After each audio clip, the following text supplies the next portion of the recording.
there's a few common issues out there about these, or I guess it's caused by probably the pilots or just the mechanic itself, is the actual door seals. Most of the time when people close the door,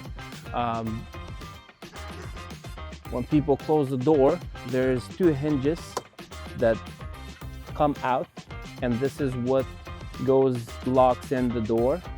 Most people, when they bring the door, they don't close it all the way, and so what happens is they try to close the door, and that pin will hit right in here and puncture that weather seal. This is only a weather seal, is not your actual pneumatic seal. Here, this is your pneumatic seal on the actual door, and this is your weather seal. So most common thing, I find it all the time, I'd replace one, and before you know it, you'll have another hole in there because people just don't close it all the way.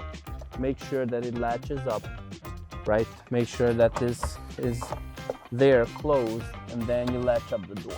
If not, you're gonna puncture that seal all the time.